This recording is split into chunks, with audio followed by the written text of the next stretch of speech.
Let's learn a little bit about just how a plain vanilla bank works. So let's say that I'm an entrepreneur and I see a problem out there in the world. You have all of these hardworking people, whatever they do, doctors, lawyers, engineers, construction workers, whatever they might do, they work, they provide services to each other, and they have savings, right? So right now they're just, whatever, they're burying it in their backyard. So, savings. And they're just collecting there, right? That quote unquote money is doing nothing. They've provided some goods and services to someone else.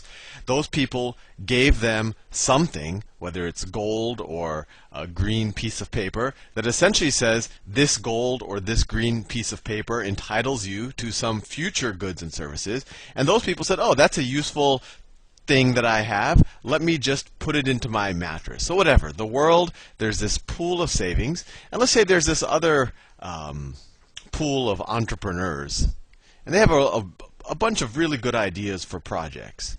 They're like, you know what, if I could just get, let me put this here, projects or investments.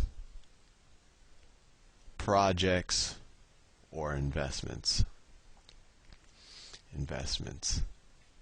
So let's say that there's some other entrepreneur, and he says, boy, you know what? I have no claims on any goods and resources, but I have an idea. I have an idea that if I could get a bunch of people to dig canals to the crops, that we'll be able to grow more crops and grow it throughout the year, and we'll all be richer because we'll all have more food. And that's a true good and service in its best sense. But how am I going to get these people to build this ditch for me? I mean, I could maybe promise them in the future that once all of this is done, I can do something, give them more food, but that's not the way it works. No one's willing to work for me unless they can feel very secure that they're going to get something in return. So we have an interesting problem here. You have a bunch of people who've already provided goods and services to the world, and the world has given them trinkets, whether it's gold coins or paper money. Let's just say it's gold, right? And I want to make this point because everyone always talks about gold as if it's something special, as if it really represents wealth, while paper money really does not represent wealth. And that's just not true. There's nothing about gold. Gold is not useful other than the fact that it is pretty. That's the only thing that makes gold useful. Actually, it's pretty and it's hard to counterfeit. Paper money, not so pretty, but it has other advantages. It's lighter, and at least the paper money we use now is not so easy to counterfeit. So I always want to make that, people always somehow feel that gold is somehow better than paper money. And then we'll talk about in the future about inflation and deflation and the fact that there is a constraint on how much gold can be produced, but you can print money. But we'll talk about that in a little bit. So in our modern world, that savings are these green pieces of paper. But let's say we're talking about some primitive culture, and they're using gold. So we perform a bunch of people perform a bunch of goods and services, and they get these little coins. And these coins are essentially this society's way of agreeing. If you have one of these coins, in the future, if you give this coin to someone else, they'll do something for you. And how much of that coin you have to give for them to do it, it's based on supply and demand and price. Whatever.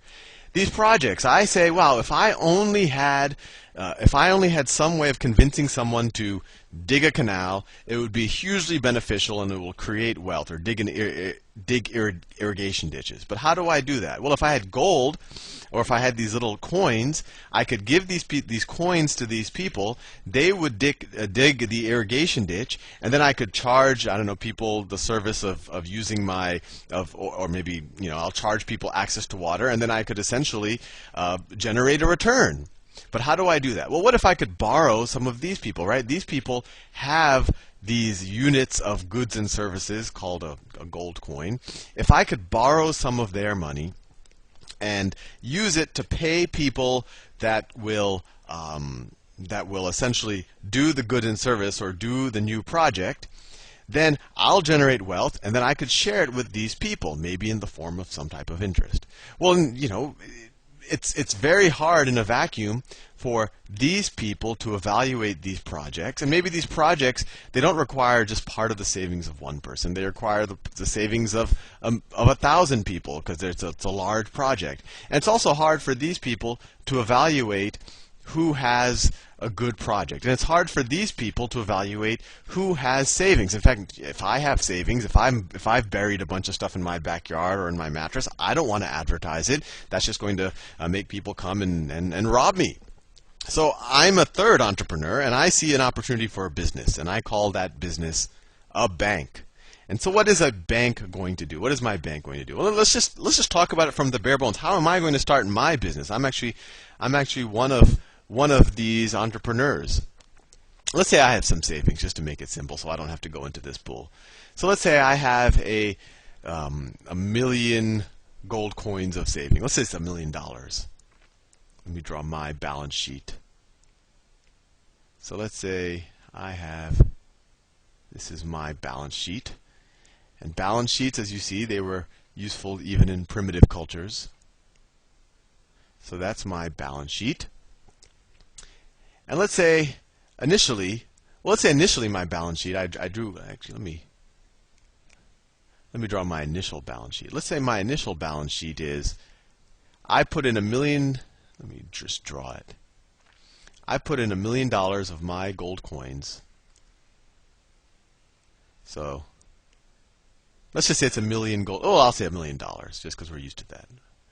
$1 million, and you could say a gold coin is worth $1, so it's 1 million gold coins. We know that that's not true anymore. And I use that essentially to build this big structure of solid stone that looks really safe and really secure. So I use it essentially just to build a big vault, right? I'll do brown for the vault. So this is my equity, right? And I use it to build a vault, a big, nice, fancy-looking building. So I actually draw the building. It has pillars in the front. It really looks like something. It looks like an old Greek or Roman temple, and I think that's not an accidental appearance. So I build this nice-looking building that people would feel comfortable keeping their money in, and that could actually be safe for safekeeping. And I tell everyone, look, I have this nice big building. Instead of having your money insecure in your backyard or your bed, why don't you put your savings in this building, and if you ever need it, you can come and get it. And on top of that, I'm going to pay you to keep your money with me. So everyone says, oh, that's a good deal, and Sal's trustworthy, and that more than Sal, that building looks even more trustworthy because it looks like a Greek temple. So everyone puts their savings with me. And let's say that is, I don't know, let's say that is $10 million of savings in my village. I have a fairly wealthy village. So that's $10 million of deposits. And this is a liability for me, right? Why is it a liability? Because I owe that to other people. They're giving it to me for safekeeping. So this is my liabilities. Liabilities. This is my equity.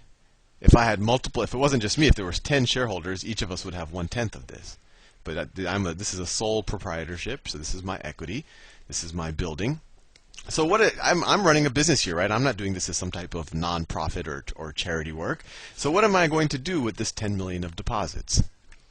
Well, I told people that they can take the money out anytime. If I'm taking their money as safekeeping. If they put it in and then one day they can't get their money back, they're going to be very suspicious of me. So I have to keep some of the money set aside. There's a lot, this could be amongst 3,000 or 4,000 people. So at any given day, not everyone's hopefully not everyone's going to pull their money out or put their money in. But I need to keep some cash reserves in case people want their money back.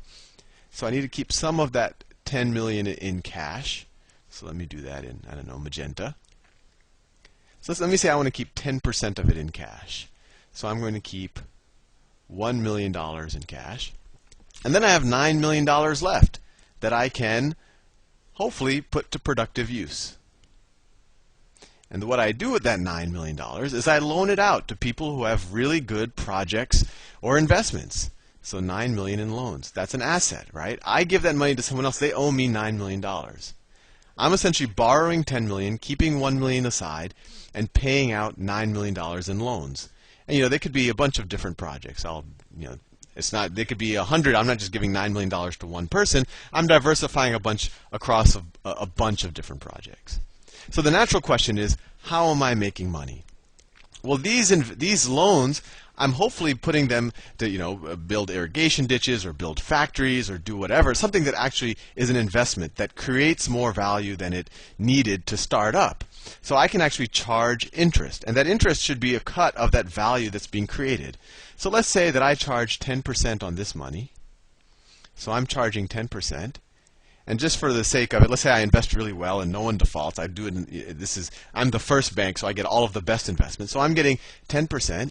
And for their money, these people, not only do they get to keep their money in this nice, safe deposit, but I'm also paying them 5%. I'm also paying them 5%. So how much money do I make in a year? Well, I'm making 10% on this $9 million. So what is that? That's $900,000 a year. $900,000 a year I'm bringing in. And how much am I paying out every year? Well, 5% of 10 million, I'm paying out $500,000. So interest income, $900,000. Interest expense, $500,000. That nets me $400,000. And let's say I pay another, $100,000 for salaries and for security guards and all of that. So essentially, I'm netting $300,000. So I'm netting $300,000. I'll do that in a little more detail in the next video. But if you look at it big picture, I put $1 million in, and every year I'm making $300,000 by providing this service, by matching up the savings with good investments. And everyone benefits. The pie is getting bigger because these are real investments that are going to benefit my village. And of course, these people benefit because they get safekeeping for their accounts, and their money is actually growing. They're actually participating in this capital investment. Anyway, see you in the next video.